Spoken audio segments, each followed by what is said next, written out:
Good evening, everybody. We have a pretty bad snowstorm, well, moderate snowstorm in Pennsylvania this evening, so Zazenkai was closed at our cities, and so I thought I would offer the Dharma talk from the main temple in Bushkill. Today's koan is going to come from the Hekiganroku, or the Blue Cliff record, and it's case 39, Unmon's Kayakuran. And Ango's introduction. When one is enlightened and enjoys perfect freedom of mind in ordinary life, one is like a tiger that commands its mountain retreat. If one is not enlightened and drifts about in the affairs of the world, one is like a monkey in a cage. If you want to know Buddha nature, you must pay attention to time and causation. If you aspire to the condition of pure gold that has been refined 100 times over, you must be shaped in the teacher's forge. I want to ask you this. How would you identify the one who has mastered the way of the Absolute? Main subject. A monk asked Unmon, "What is the pure body of the Buddha?" Unmon said, "Kayakuran," or the fence around a flower garden. The monk said, "Well, how about it if I understand it like that?" And Unmon said, "The golden-haired lion." Secho's verse. Don't mistake Kayakuran. The mark is on the balance, not the tray.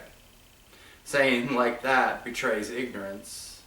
Master Han, beware the golden lion. So this is actually one of my favorite koans. I love the imagery and the use of Manjushri Bodhisattva. And we hear about Manjushri quite a bit. And there's kind of a few in Zen that we focus on, bodhisattvas. Of course, we have Kanan and Jizo and Manjushri and a few others. But Manjushri is the embodiment of Mu itself, of emptiness. And we hear many times in the koans about people going to seek out Manjushri on Mount Gotai, and of course they never find him there. They always find him somewhere else, which is quite interesting and really what points to the nature of Manjushri and these deities that we use. So getting back to the koan, Unmon, we know him, he's prolific in koans. We know him from 60 Blows and Kenzi Katsu and Masagan and all of those koans. So he's quite well known. I don't think a lot needs to be said about him. He was kind of, his beginning of his practice was right around the reappearance and the reintegration of Chan Buddhism in China after Zen or Chan had been persecuted in China and the government tried to abolish it. So he's kind of on the counter of that movement to rid China of Chan practice and other religious practices. So he's in this resurgence, this reinvigoration of Zen within China. And he really embodies that. He really embodies that. He has such a great energy about him. And it's so forward and it's so playful, but also extremely powerful and overwhelming as well. If you don't know where he's coming from, and I think even if you do, he probably would be a bit overwhelming at times. But the way he was trained was very much in that way. He was trained in a very grandmotherly, but also in a very stern way. So his practice and his training definitely peeks out from his teaching to his students. So that's who Unmon is. If we start off in Engo's introduction, it says we're like a monkey in a cage. And this is really how we are many times.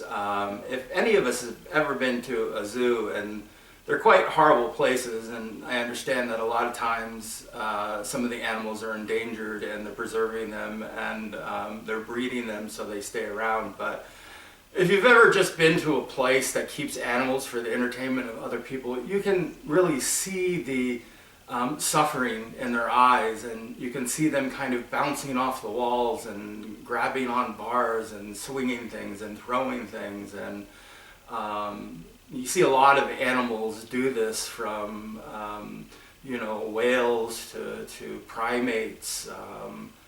They're confined and they know it, but they just can't find a way out. So we many times are that way. We are so overwhelmed and we feel so confined, and our world is so narrow, and we're kind of shaking the bars and we're trying to get out and we're bouncing off the walls, but yet we can't find a way out. So this is what he's talking about, like a monkey in a cage. And then he says, if you want to know Buddha, you need to pay attention to time and causation. So if you want to know the way out, then you have to practice. You have to pay attention. It's not giving to you. As we said, Unmon's training was quite severe, and the way he trains his students is grandmotherly, but it's also, kind of very straightforward and very stern. So if we want to know the way out, we need to pay attention. We need to practice. We need to practice Zazen. We need to practice various koans. We need to practice letting go. We need to practice being able to operate in the world in a way in which we are not carried away, in a way that we are not overwhelmed, in a way that we are useful to other people.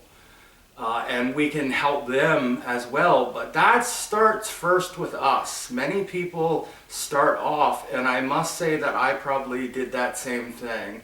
And it's very admirable and it's very compassionate, but we start off wanting to help other people before we've helped ourselves. And we're not offering anything of any quality, really. Because we haven't done that work that the introduction is talking about. We haven't paid attention. We haven't worked with a teacher. We haven't done Zazen. We haven't gone through all of this stuff. So what are we offering to other people? And how are we functioning in the world? Because our example is really our greatest teaching. And what is our example to other people? What is our example in the world?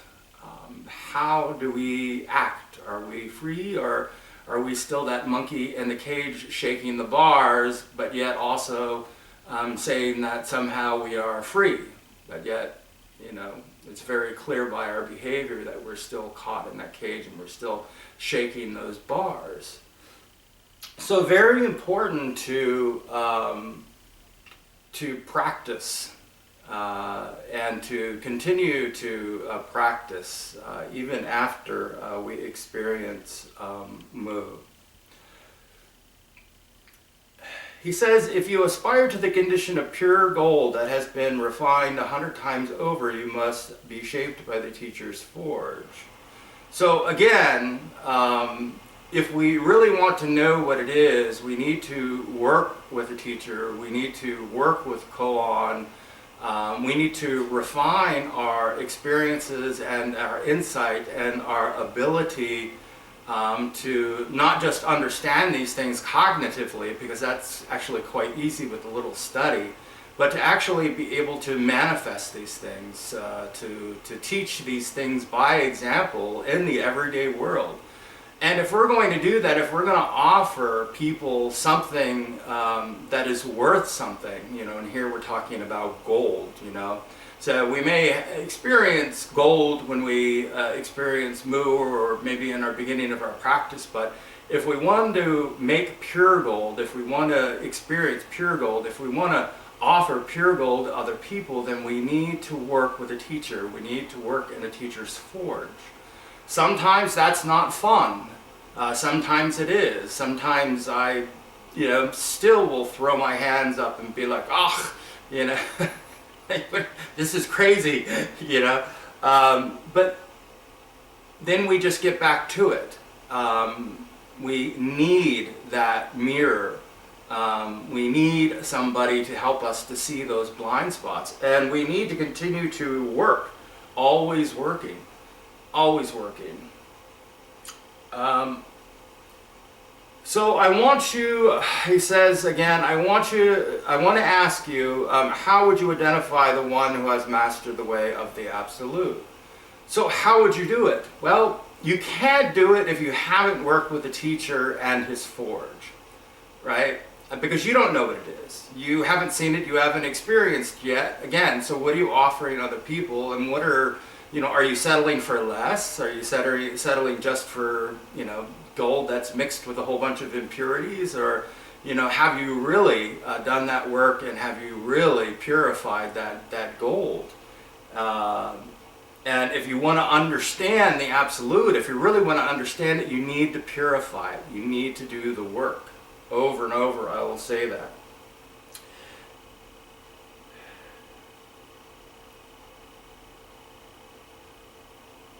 So the koan goes, the main subject says, the monk asked Unmon, what is the pure body of the Buddha?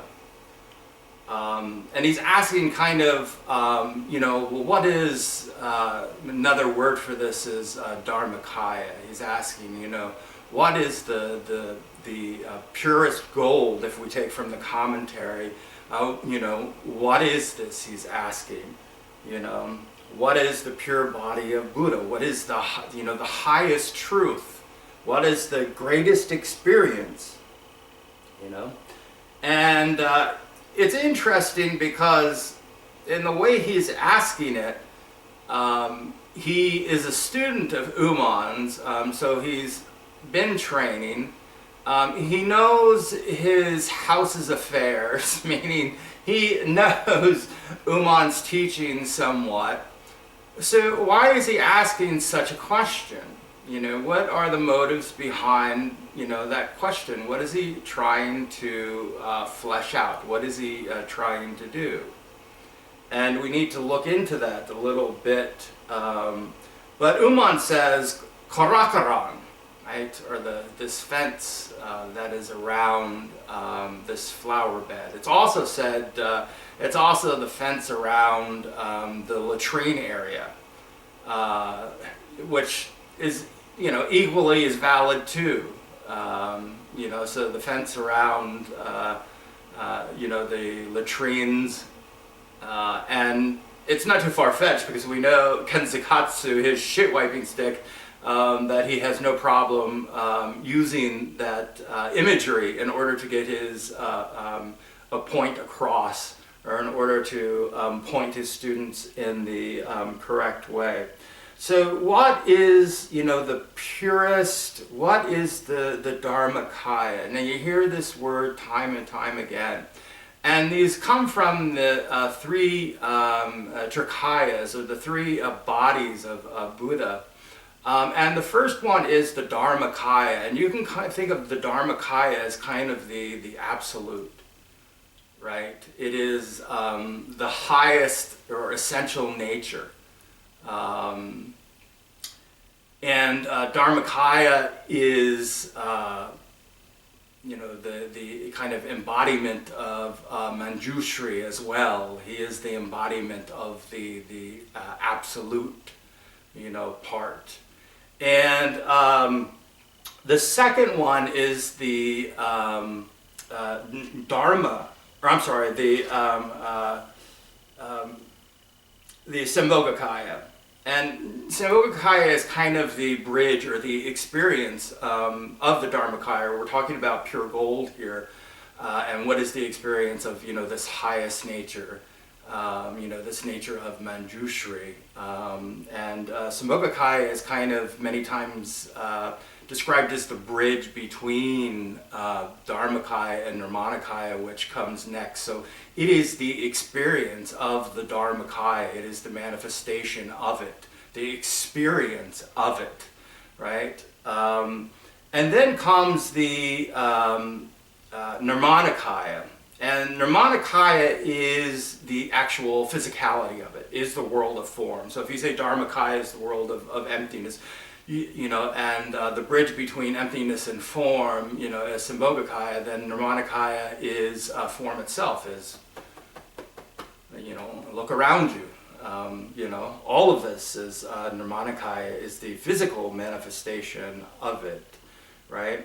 So he's kind of asking, and not to get into, because this is a whole different Dharma talk on the Trikaya, but just so you had a brief understanding of what the Dharmakaya is. The Dharmakaya is kind of this essential body, right? This is essential nature. So this monk is asking, well, what is Buddha? What is this essential nature? Manjushri is interesting in the sense, I mentioned him before, as he is kind of the embodiment of this. And it's said that he rides on this tiger. And when I did this koan, it was quite powerful, this imagery of Manjushri and this tiger. Not to understand it just as like the finger pointing at the moon, for which it is, but the experience that lies, what it's pointing at. What is the experience of opening up to Manjushri, opening up to the tiger? And in this case, it talks about the tiger kind of, in the sense of Unmon as well. So it's not just Manjushri's tiger, but it's kind of, used in both ways in this koan. Both Manjushri rides this tiger, which just, happens to be coincidental, but it also talks about this tiger in his mountain retreat, meaning this tiger that's in command, that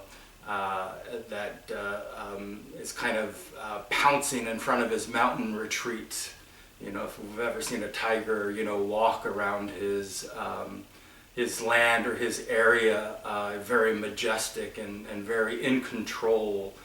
So this is his imagery of this tiger in a mountain retreat, just kind of walking back and forth in pure freedom with his mountain retreat behind him, So very, very secure and very, very grounded, where he is, right where he is, as he is. When doing this koan, it was interesting also to use Manjushri as a conduit, just like we use in this one, Kayakuran or Kanzikatsu or any of them, to use, the pointer, the expedient of Manjushri to experience what it is, this essential nature. But not just to experience the essential nature, but what is it to experience the essential nature and then be able to leave it and go out onto the road, because the mountain tiger does not stay in his retreat. He doesn't curl up in his cave and stay there. It says, that he is out kind of roaming, that he is looking for, prey to pounce on or students to pounce on, but behind him is his mountain retreat, meaning it's still with him, so close, that it goes kind of with him. And it's the same with us. Well, what is the highest essential nature? What is Buddha? Is it just Dharmakaya, or is there more to it? And instead of an explanation from Unmon just says Kayakuran, but it's in the way that he says it which we understand where he's pointing at.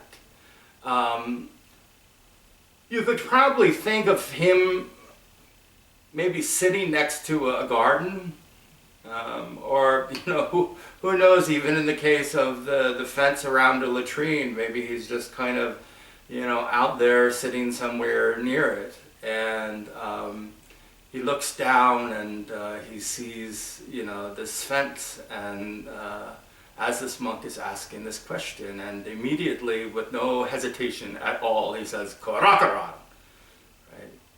And the monk is, says, well, what if I understand it like this, So he's kind of trying to get Unmon to open that clamshell up a little bit more, to test him a little bit more, to see if he can't get a little bit more. Sometimes people say that, maybe he is acting like he doesn't understand, but he really does. So we don't quite know, but we do know that he's one of Unmon's students, and such a question is a taboo question, but yet he asks it to Unmon, and Unmon, instead of ignoring it, he answers it, and he answers it very directly and very appropriately. And the monk just says, well, how about if I understand it like you, Well, what is he pointing at? Is he saying, well, how about, is it, in the fence, at Kayakuran, is it somewhere right here? Are you, trying to give me a way in? Is this a peek into you? Or is he saying, you've taught us that, so I totally get that, right? So what happens if I understand it like that? What happens if I understand it like you mean it? And Unmon says, well, the golden lion, right? And we just talked about the golden lion a moment ago, And this is a way to say the golden lion is a way of saying, I understand, or some mild acknowledgement of you've got it, or you've seen into it. But we have to ask ourselves again, what is the monk going on about? And if he does know, what the answer was, and he's just kind of faking like he doesn't, then what does Unmon, what does, Unmon, what does he mean by that? Is he, is he saying, you understand it, you got it, Or is he saying, you just don't get it, you've just, totally lost. But it is so amazing, the activity of Unmon, right? There's nothing concocted, there's nothing that reeks of Zen or Buddhism in his answer at all. It's a very pure answer, and it's something that is immediate, right? So, what is the, essence of the Dharmakaya, Kayakuran?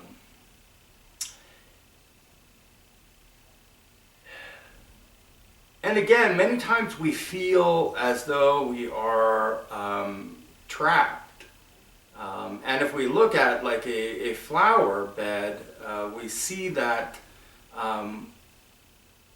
within the flower bed, the fences usually that are put up are usually quite low fences, especially in Japanese and Asian architecture. They're very, very small. They're designed for aesthetic purposes. So the reality is we could just kind of step over the fence and onto the flowers. So, and if we were in the flower bed, we could just kind of step over the fence out of the flower bed. So there's really nothing there whatsoever, except for this tiny fence. And many times it's a bit silly because we look at things like that, and there's this tiny little fence, and we think, oh my God, how are we going to get over this fence? And it's just too monumental, and there's no way out of this place. Just like the monkey in the cage, banging on the bars. There's no way out of this. No way out of this. And again, this fence is like, this high. It's like, if you've ever been thrown into a pond or a water body, and you're struggling and struggling and struggling, you're like, oh my God, I'm gonna have to swim, and then you go and you put your feet down and you stand up in it. Just a moment ago you thought you were going to drown, and now you realize that the water is really shallow, and you could just stand up and walk right out. But for a moment there, you're struggling in the water, you're treading water, but you don't think to put your feet down. You don't think, just to do something as simple as that, right? You think that there's something there when there's not. So you keep struggling and struggling and struggling. So what is the freedom past that? What is it to be, that tiger?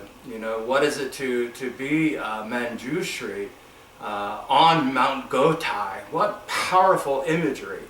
And this was one of the things that was my favorite out of going through this whole koan, was the experience of Manjushri, and sitting on that lion that contains within it, everything, of all the phenomenal world and the change and all of this kind of churning within this lion and rising and moving, and nothing is ever the same. And Manjushri is just sitting on it, riding it, right? Just like in this case, Unmon is just sitting on it, Kayakuran, and just riding it. So it's quite an amazing experience. To sit on that lion yourself, and experience what that points to, that experience of Manjushri and that experience of riding that lion. So there's kind of a little bit of a dual inference in this. Again, the lion has meaning as, somebody that has kind of left home and is on the road, per se, who is able to manifest and change within the world, to manifest or to bridge the two together at any time. And that is one of the hardest abilities. So experiencing mood, you're going to kind of go full circle, is the easy part of it. The hard part is to be able to manifest it, and that's most of the time when we bulk. That's when we're working on a koan, and we understand the koan intellectually, and we understand the experience of mood, but when it comes to actually actualizing it or manifesting it or using, a form, we bulk at it. We all of a sudden fall silent, and once we fall silent, then it's all over,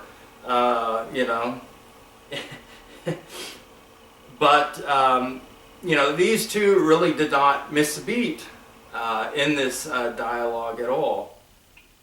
So the golden-haired lion, he says. Right?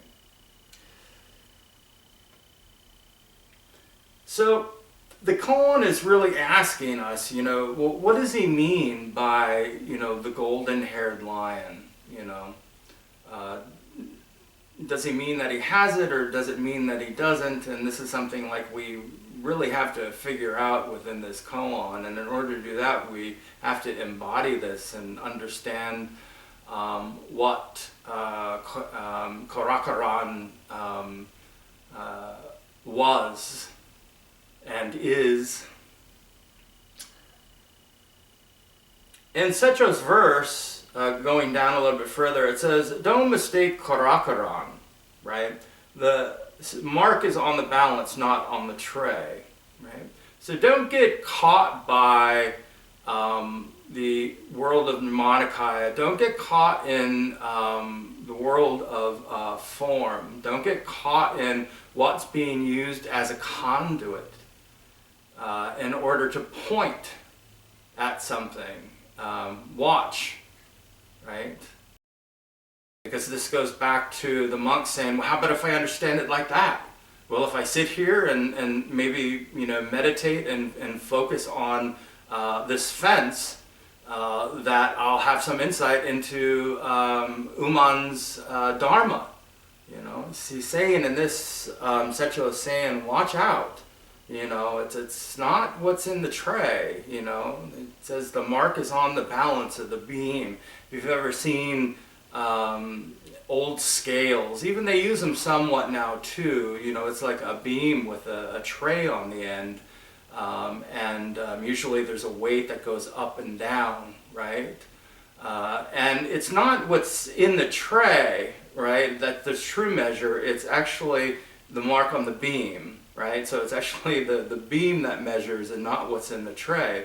So what is he pointing to in this? What is he telling us? And what is this beam and what is the mark on the beam? He's saying like that betrays ignorance, right? And this is what we were talking about a moment ago when we said, is what he says is like that. Like what? It's we have to ask ourselves, is he misunderstanding totally from the start? Or is he doing this on purpose? So we kind of have to look into this and see, because like that, like what? It's not something that, is very insightful or direct. Like what? It's ambiguous and not solidified at all. So he's saying, like that betrays ignorance, right? So there's something wrong, Secho is saying. Master hand, beware the golden lion, right? Beware of the golden lion. And again, this imagery of this wonderful lion, and I like to attribute it to Manjushri's, wonderful lion. And he's saying, beware the golden lion. And if you remember a moment ago, I just talked about, seeing a lion prowl his territory, how regal they look and powerful, and how at ease they are. And he's saying here, beware the golden lion. So where is the golden lion? Is it maybe Unmon? Is it the student? What is the experience of the golden lion? And this again is a wonderful koan, and used many times. Again, we don't really talk about too many bodhisattvas. That's more on the esoteric side. But one of the enjoyable things for me in this koan definitely was the imagery of Manjushri, as well as the tiger, even though in this case the tiger was kind of divided, as one aspect of, the tiger prowling in front of the forest, and then the tiger or the lion, depending on the imagery that Manjushri rides. But that experience is quite wondrous. And the mountain peak yet on top of that, if we picture, that tiger with Manjushri on top of the mountain, it becomes even more powerful and transformative for us. So this is case again 39, and the snow is still falling here in Bushkill. And it is quite beautiful, and I was going to do a couple koans after this with beautiful snowflakes. I thought would be perfect, but yet this is where we are in the Zendo as far as cases go, so we'll just do them in order. So try to stay warm, everybody, and have a great evening.